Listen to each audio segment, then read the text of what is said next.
350 वर्षाची परंपरा असलेल्या एकमुखी दत्त मंदिरात दत्त जयंतीपासून यात्रेची तयारी पूर्णत्वास. शहादा तालुक्यातील सारंगखेडा सुमारे 350हून अधिक वर्षाची परंपरा असलेल्या येथील एकमुखी दत्त यात्रोत्सवानिमित्त भरणाऱ्या अश्व बाजाराला चेतक फेस्टिवलमुळे नवा आयाम प्राप्त झाला आहे. त्या चेतक फेस्टिवलची तयारी पूर्ण झाली असून 4 डिसेंबर रोजी राज्याचे राजशिष्टाचार मंत्री जयकुमार रावल यांच्या हस्ते दुपारी 5 वाजता फेस्टिवलचे उद्घाटन होणार असल्याची माहिती चेतक फेस्टिवलचे सर्वेसर्वा जयपाल सिंह रावल यांनी दिली.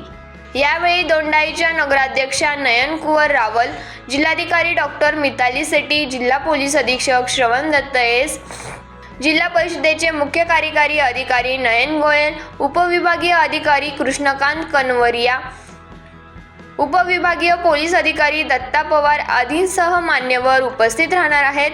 चेतक फेस्टिवल समितीतर्फे गेल्या 6 महिन्यांपासून विविध स्पर्धांच्या नियोजनासाठी तयारी करण्यात येत होती. यात राष्ट्रीय, राज्य, विभागीय स्पर्धेची रेलचेल आहे. स्पर्धांच्या माध्यमातून विजेत्यांना हजारो रुपयांची बक्षिसे देण्यात येणार आहेत.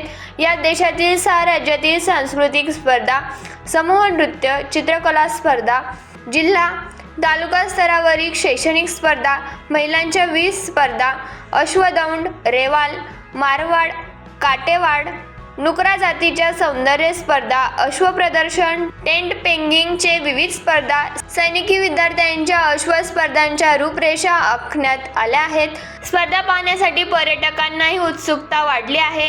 दरम्यान दत्त जयंतीनिमित्त दत्त प्रभूंची श्रीमूर्तीची रथयात्रा निघणार आहे. त्यासाठी दत्त मंदिरा प्रशासन सज्ज झाले आहेत. भाविकांची मोठ्या प्रमाणावर दत्त जयंतीच्या पूर्वसंध्येला दर्शनासाठी गर्दी होत आहे. दरम्यान सालाबादाप्रमाणे यात्रास्थळ गावातून शोभायात्रा काढली जात असून यात मोठ्या प्रमाणावर भाविक भक्तांची उपस्थिती असते. मंदिर प्रशासनातर्फे अधिकाधिक सोयी सुविधा देण्याचा प्रयत्न करण्यात येत असून भाविकांची गैरसोय होऊ नये यासाठी विशेष काळजी घेण्यात येत असल्याची माहिती श्री दत्त मंदिराचे अध्यक्ष अंबालाल पाटील यांनी दिली. अश्व बाजाराचा लौकिक वाढावा यासाठी चेतक फेस्टिवल समितीतर्फे सातत्याने प्रयत्न केला जातो. घोड्यांच्या खरेदी विक्रीचा व्यवहार रात्रीही करण्यात येणार आहे. त्यासाठी दिव्यांच्या लखलखाटाने यात्रा उजळून निघणार आहे. त्यात अनेक खरेदीदारांना रात्री पहाटेही घोड्यांची पसंती करून खरेदीचा व्यवहार पूर्ण करता येणार आहे. रोषणाईमुळे घोडे पाहण्यासाठी रात्रीची वेळही अनुकूल ठरणार आहे. दरम्यान उद्यापासून सुरू होणाऱ्या या यात्रोत्सवात 3 राज्यांची भाविकांची मोठ्या प्रमाणावर मंदियाळी असते. भाविकांची गैरसोय होऊ नये यासाठी विविध विभागांतर्फे नियोजन करण्यात आले. यात्रेची तयारी पूर्णत्वास आता म्हणजे जवळपास पूर्णत्वास आलेली आहे. उद्या चेतक महोत्सवाचं सारंगखेडा अश्व महोत्सवाचं उद्या उद्घाटन रितसर 5 वाजता माननीय मंत्री जयकुमार रावल साहेब यांच्या हस्ते ठेवलेले. माननीय जिल्हाधिकारी शेट्टी मॅडम, माननीय CO नमन ओझा साहेब आणि माननीय अधीक्षक पोलीस श्रवण दत्त साहेब यांच्या उपस्थितीमध्ये आणि मान्यवरांच्या उपस्थितीमध्ये उद्घाटन सोहळा पार पडेल.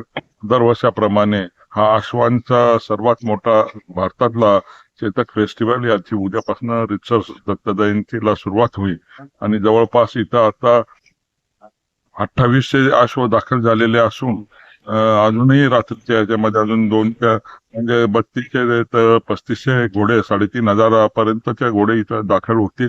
कॉम्पिटिशनचे अश्व अजून येण्याचे बाकी आहेत. आम्ही आमची सर्वांच्या स्वागतासाठी तयार आहोत. यावर्षी सारंगखेडा श्री दत्त प्रभू महाराजांचा जन्मोत्सव आणि मोठी यात्रा दिनांक 4 तारखेपासून सुरुवात होत आहे. सकाळी पहाटे 4 वाजता देवाला मंगल स्नान होईल आणि विधिवत सर्व पूजा अवसर पूर्ण होईल आणि सायंकाळी 7 वाजता रथोत्सव मिरवणूक निघेल. त्याच्या अगोदर सर्व 1-1.5 तासाच्या आपल्याला पूर्ण पूजा विधीचा प्रोग्राम राहील. त्यात मान्यवर उपस्थित राहतील आणि सालाबादाप्रमाणे उद्यापासून यात्रोत्सव सुरुवात होईल. यात्रोत्सवाला जवळजवळ भरपूर राज्यातनं आपले भाविक येत असतात. खूप गर्दी उद्यापासून चालू होईल. आपले नवस पेडण्यासाठी दर्शनासाठी पहाटे 3 वाजेपासून गर्दी राहील. यात्रोत्सव निमित्ताने सर्व नियोजन पूर्ण झालेले आहे. येणाऱ्या भाविकांसाठी जी वेळ आहे ती पूर्ण दिली जाईल. त्याची सोय पूर्ण झालेली आहे. रांगेत दर्शन होईल आणि रथोत्सव निघेल.